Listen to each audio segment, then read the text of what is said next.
Good morning, good morning, good morning. Um, yeah, this is gonna be another raw, just oh man. Um, so yeah, I'm giving myself some grace. I'm giving myself some grace, but yeah, this weekend was one for the books. One for the books. So this is the start of the CrossFit season now. First week of the Open. Something I've been training for the last year. Oh, ultimately a long time, but like really being intentional. It's probably like the last year, right? So because I'm on a team, I have to travel to where the teams that do the workout there for all three workouts. Cool. So so tell me why. As soon as I get down there, this is last Friday. I swear anything that could go wrong went wrong. And I'm not even making this up. And that, like, first off, I'm not high volume wall balls get to me. So the first workout was 240 of them. I'm like, okay, cool. Like, we'll make this work. Then next day, better go fly out. Flight gets delayed. I'm like, oh my goodness. And then I get held up at TSA. And at this point, I'm already starting to get flustered. And I did something and I apologized to them and I repented for. I like yelled back at the TSA people. And I'm a typically patient person, but I already know like they were trying to board my flight, and there's no excuse. But I found myself yelling back at the TSA people, and like I went to hand them my jacket, but if pretty much I threw it at them, and I just felt so bad that I had to stop and apologize. So then after that happened, I'm sorry, I'm just kind of diving into this rather than just talking because something great happens at the end of this. So buckle in for the story. So I get to my next flight, and then I'm in Fort Worth, Texas, Dallas, Fort Worth, and you can see like when the next flight is. So I'm going to that terminal, going to that terminal, but you have to take one of those trains that goes from terminal to terminal. So as you're going, it's like two stops away. Guess what happens? Breaks down.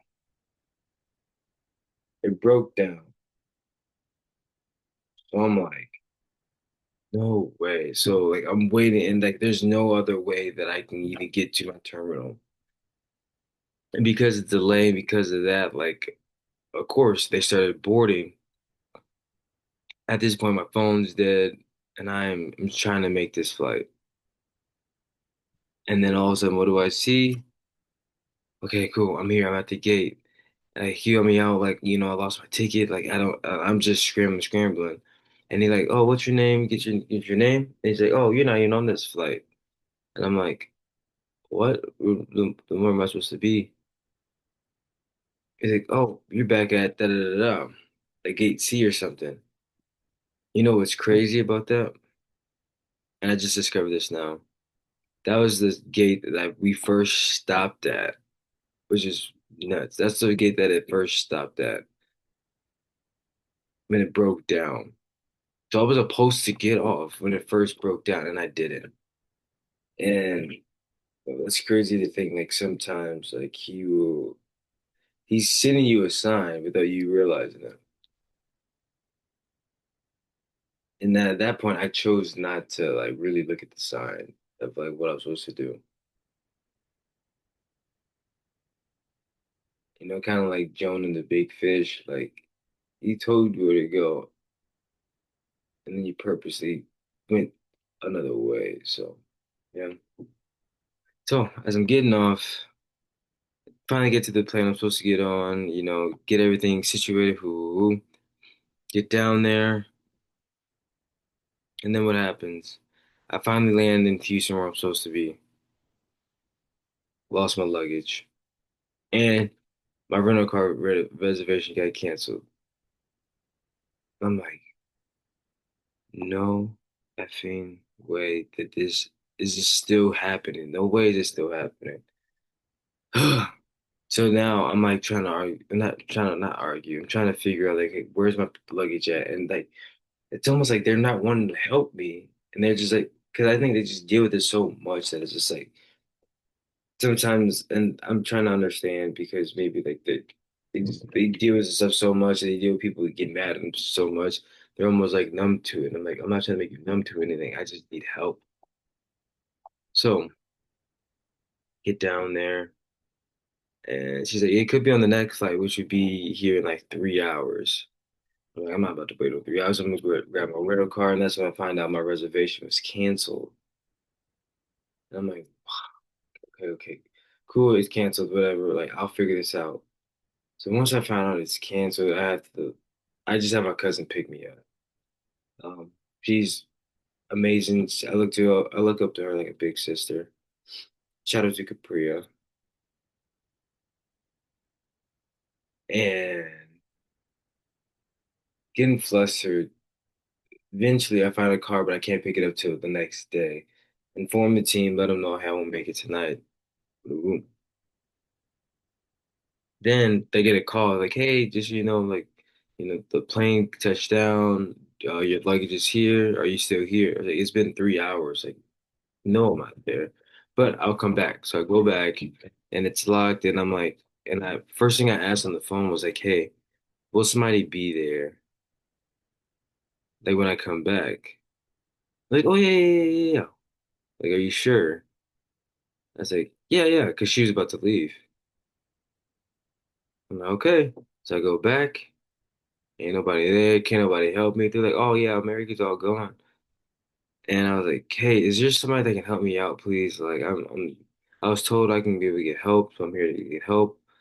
And I even asked this young lady, like, hey, like, you know if anybody from Americans here that can help me out with um my luggage? And no lie, she was like, no, probably not. I'm like, stay calm, stay calm, stay calm, stay calm, stay calm. So after like 30 minutes of running around, at this point it's like 9:30, 10 o'clock.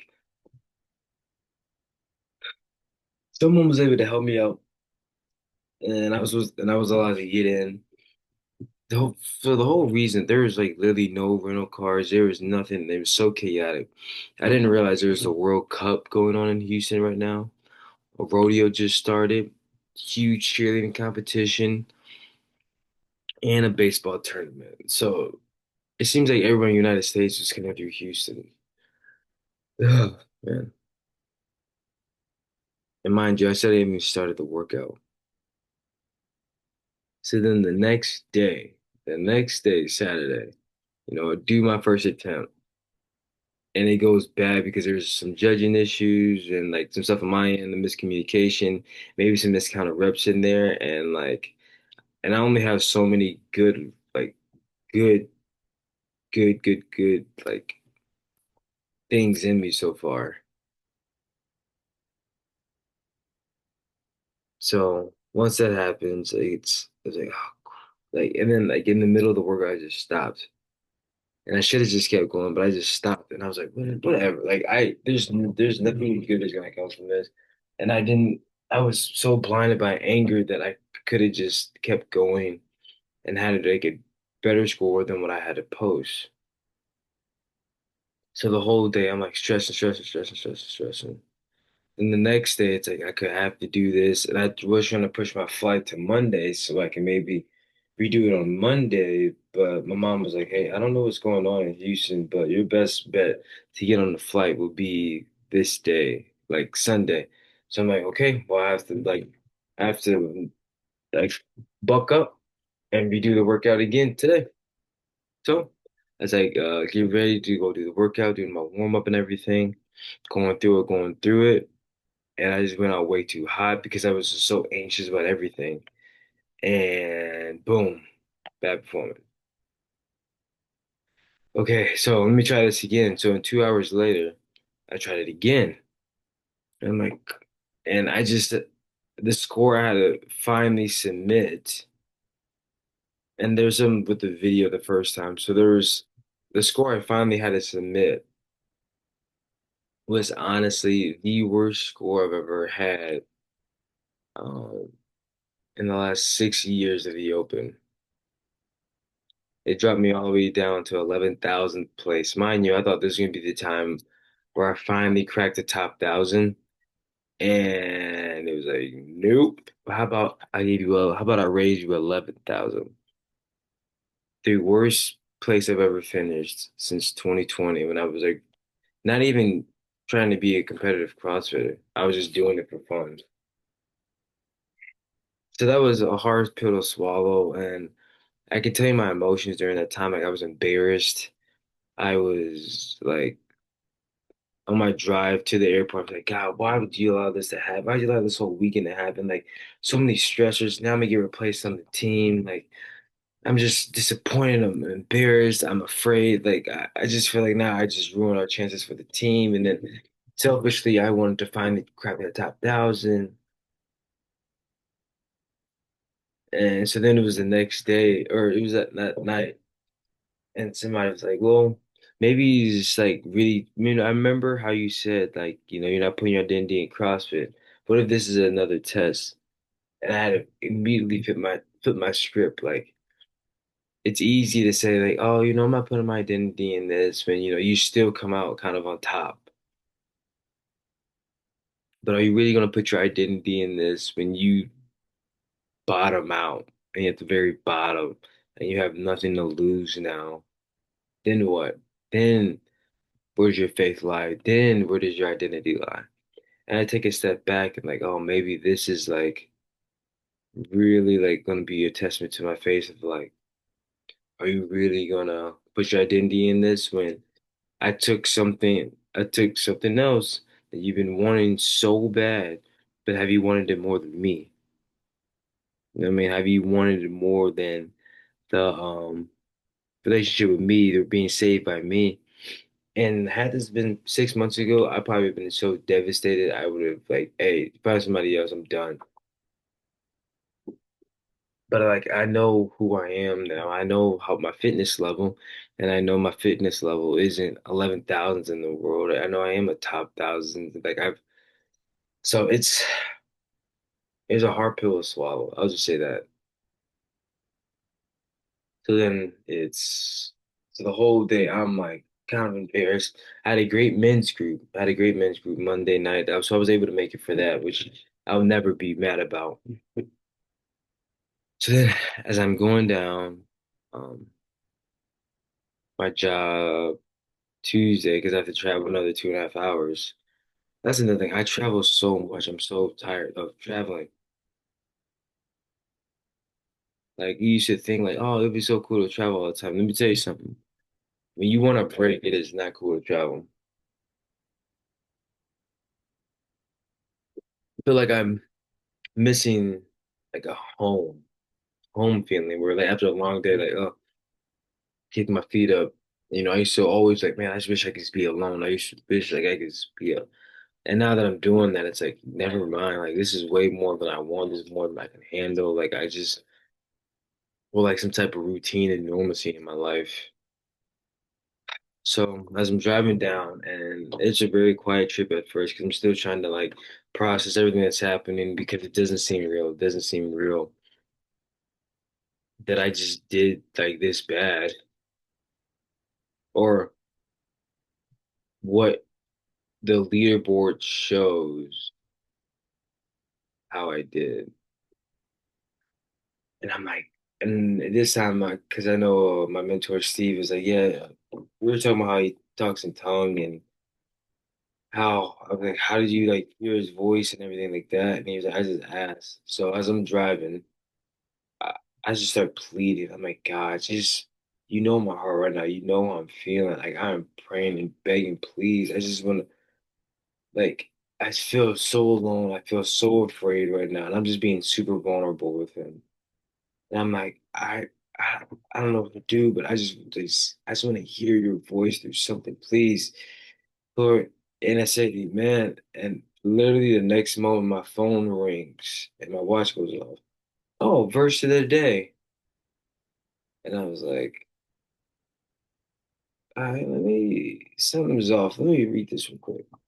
Verse of the day was Joshua 1:9.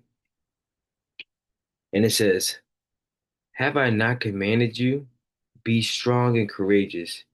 Do not be frightened. Do not be dismayed. For the Lord is God is with you wherever you go. Mic drop. Oh, it was so hard. And here goes these footnotes. Most difficult of us is in the middle of responsibility, named the Lord's of instructions, integral to who He is and what He does. Meditating on the consistency so as to man, look, never mind. I wasn't real that. I started reading the King James versions and I don't understand that. But I thought it was very crazy because I was like pleading with all of my heart. And I think that's where all this comes from is like where when you ask for something from the Lord, where is it truly coming from? Is it coming from a place of want and greed? And no, I was like, Lord, I really just desperately wanted to hear your voice. I'm starving of you and like I'm just trying to get closer to you. So please just give me something. And boom, that picked up. And I don't think it was coincidence at all. Nope. Because I've had instances like this before in my life.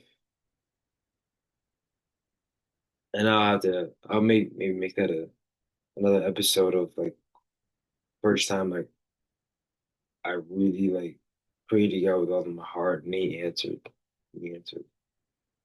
But yeah, that was a quick story time. They come from Joshua 1:9, and it says, have I not commanded you, be strong and courageous, do not be frightened, do not be dismayed. The Lord, your guys with you. And people keep telling me like, oh man, right now you're going like your Job season. I was like, what do you mean? Like he's just taking everything and really testing your faith. And I'm like, I don't know. I kind of don't like the whole like, oh, God gives his test his hardest tester. So it's like, no, like pretty easy is we one have to like deal with consequences of our actions, one. And then two is just yeah, two, I don't know. It's just you're just in a predicament half the time where it's like this sucks. There's no way around it. But yeah, that's what I got. Love you all. Peace.